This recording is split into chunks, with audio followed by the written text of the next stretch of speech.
เลาะตลาดเราจะพามาเลาะตลาดนะครับ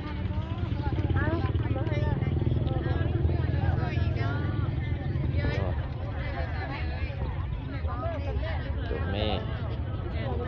เป็นตุ้งตุ้งนั่งเตะเปียเนาะถ่ายจังไหนนกแอนถ่ายจังไหน3 ตัว10ตัวนี้เอาแค่วมันออกแล้วป่ะ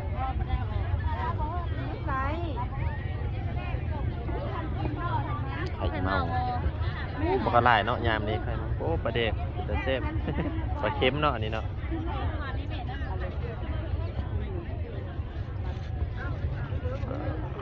ยอดประเด็ก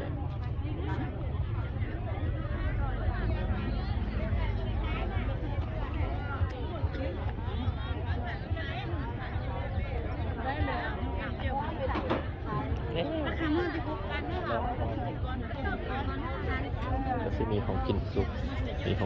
กมีเอี่ยงหลายอย่าง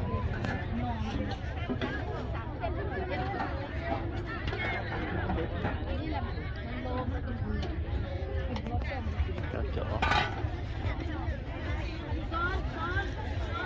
มีขนมมีเอี่ยงเนาะอ้น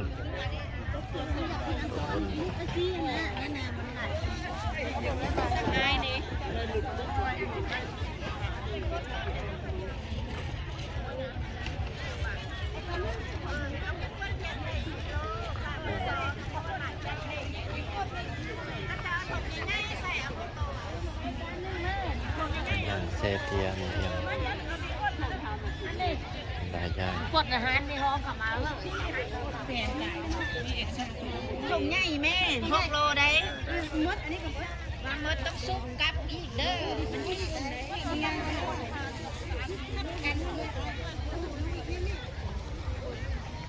ไม่แพงสีเพิ่นได้อันนี้ผักติ้วอ่ะใบมะจองโอ้ใบหมกจองด้วยใหญ่ๆเห็นป่ะโอ้น้อยใหญ่เป็นกินได้ขมโอ้บ่อันใบหมกจองตัวมันด้วยใหญ่ๆเห็นป่ะคนละอันป่ะโอ้บ่คือหมกจองทางใต้เห็นป่ะมันถ้าเป็นเอานั้นอันนี้มันจองกินส้มอันนั้นมันจองโอ้เห็น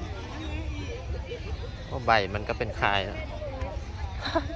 ยังว่าทันนะเที่ยวไทยซื้อว่าได้บ่อ้วนอีหยังอันนี้เขาจะมีอ้วนเพียอ้วนทรงเครื่องส้มมีหนังหวานธรรมดา4 รสชาติโอ้แต่บัตรสีออกก่อนเด้อ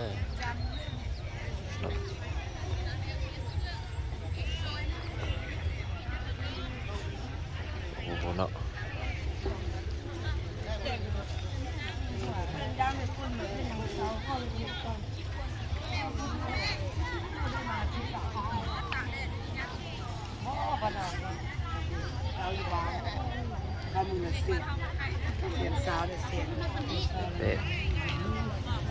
แตกดังไฟกันนี่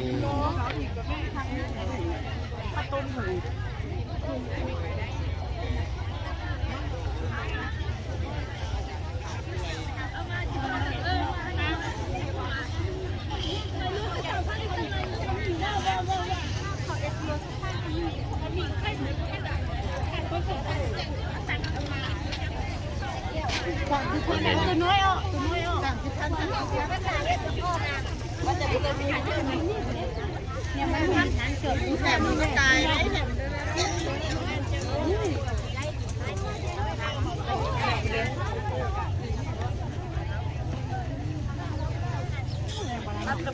แนวแซ่บ